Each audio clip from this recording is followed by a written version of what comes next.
Honorable Prime Minister Narendra Modi, President Macron, Your Excellencies, distinguished ministers, ladies and gentlemen. Good afternoon, everyone. It's an honor for me to stand before you. I'm the co-founder of Mistral AI, but I'm also someone who believes that AI should be a tool for empowerment and not for dominance. While others may speak about scale or speed, I want to talk about something a bit more fundamental, which is who is in control of AI deployment, who benefits from it, and how can we ensure that it serves the many and not the few. So we believe that the futures belong to the people that are building the AI, that are deploying the AI, and that actually owns it. In a world where multiple digits of the GDP are going to be produced by AI in the coming 2 years, we need to ensure that everyone that runs AI workloads actually have access to the turn on and turn off button and can actually make sure that there is a business continuity and that they are not dependent on external providers that can actually turn off that button. The global AI landscape is evolving rapidly, but too often the narrative is shaped by a focus on control, surveillance, and geopolitical leverage. There should be another path. At Mistral, we believe in a different future, in a future where openness fosters trust and where autonomy is a fundamental right. Countries and regions which must own their AI destiny. It's not a privilege, but it's a necessity for preserving digital autonomy and for shaping their own futures. So we need to decentralize AI deployment. And the first brick for that is open source. Human advancements has always been built on top of sharing knowledge, of openly collaborating on science, on transparency, and on collective work. Open source is not a radical idea. It is what has actually allowed us to build the cloud infrastructure that today we rely on. It is what has allowed us to build a secure internet. Today in AI, we are facing a dichotomy in between open source technology, where a few companies like Mistral are working on making the world knowledge compressed into models that can be used as the basis for creating applications and for serving the enterprise, the states, education, healthcare. And another world where these models are actually compressed by a few large private corporations that actually use them as leverage against their users. The second brick that we believe in is in empowering directly other regions through deep collaboration. So open source is the tool. And if we want to make better open source models, we need to collaborate. And that's what we do with multiple states. We collaborate with their local ecosystems. We collaborate with research institutes to make sure that languages make their way onto our models. Mistral models have always focused on making rare languages more usable. And it's especially the case for Indian languages, which has this 22 languages diversity. We like to collaborate with companies and with research labs that are working on acquiring the content that is needed to make the models better. And that is what is making us wake up every day. Beyond that, and beyond the open source that should become the foundation of artificial intelligence, if we want to make sure that every company and every state actually owns their destiny in the coming economy, which is going to be mostly driven by AI, we need to go beyond the hype and look at what AI can actually do for our daily lives. AI is not about replacing human. It's about giving them a way to delegate many of their tasks. It's about enhancing what serves them, and it's about solving real problems.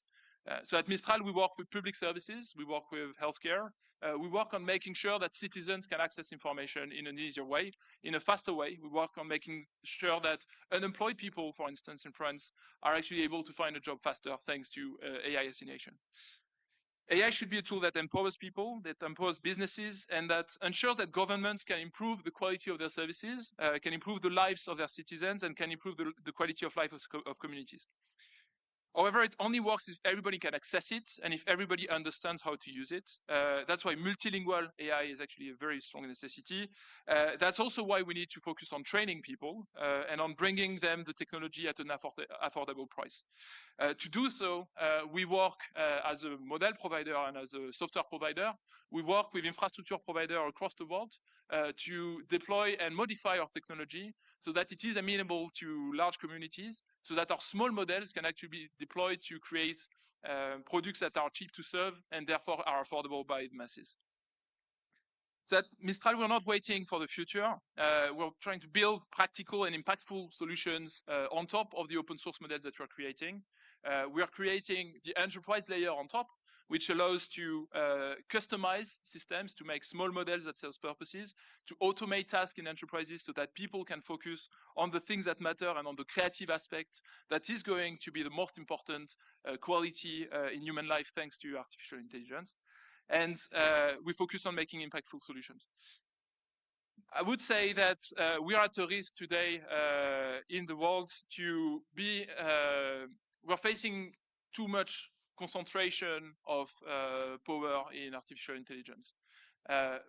We don't want to be in a world where 3 or 4 enormous companies actually own the deployment and the making of AI, actually own access to information, because really artificial intelligence is the way we are accessing information today, and actually owns the infrastructure itself. So the entire network that is converting energy into intelligence.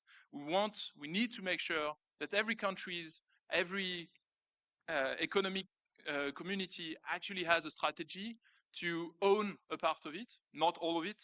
We're always going to be partnering, and that is extremely important to accelerate.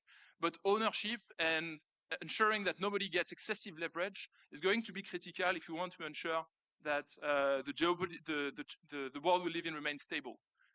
AI is going to change pretty profoundly the way economy is being run in the next few years. It's going to change the equilibrium in the world. And in order for the equilibrium to remain sustainable and stable, we need to ban excessive leverage.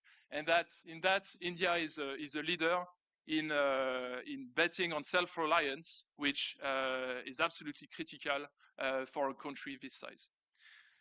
To wrap up, I would say that the true potential of artificial intelligence is to level the playing field. This is entirely rewriting the way we build software. It is changing all of the previous established dominations, and it's enabling every country to actually accelerate their economies. It's enabling startups to build large and growing businesses that are disrupting the old incumbents that have been increasing their margins way too much. And it's democratizing access to knowledge. It's enabling non-technical people to start building technical tools. The generation of code, which we have been heavy investors on, especially on and a leader in releasing open source coding models, is enabling a very large community of people that were not builders before and that are becoming builders. And that is definitely going to change the way we look at, the way people look at their jobs, the way people becomes entrepreneur. Becoming an entrepreneur today in every part of the world is made much easier with AI, and we need to accelerate that. To ensure that, on the other hand, the technology we're building is not widening the digital divide, we need to ensure that no language and no culture are left behind. We need to ensure that the technology that we're building is affordable, and therefore our focus on open source is, I believe, a very important aspect. And it's an aspect that requires a community of people that believes in this model, and this model has already proven its benefits in the course of technology in the last 30 years. We believe in partnerships over dependency. So when we work with states, we actually transfer some knowledge on how to build the technology, on how to run it, and we ensure that we can disappear. We ensure that once we have shipped the technology, this is in the hands of our customers, this is in the hands of the partners that we work with. Whether it's collaborating with local governments, whether it's collaborating with businesses or with academic institutions, we're committing to transferring that knowledge.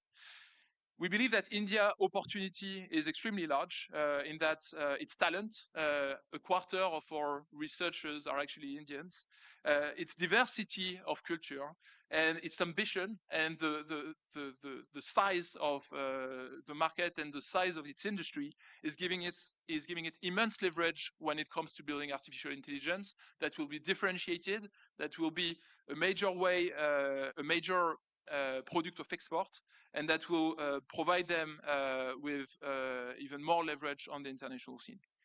By controlling its own AI, India can become a global hub for innovation, and it can also lead the way for the entire world. A call to action, I would say we need to seize the moment. This is really an acceleration moment.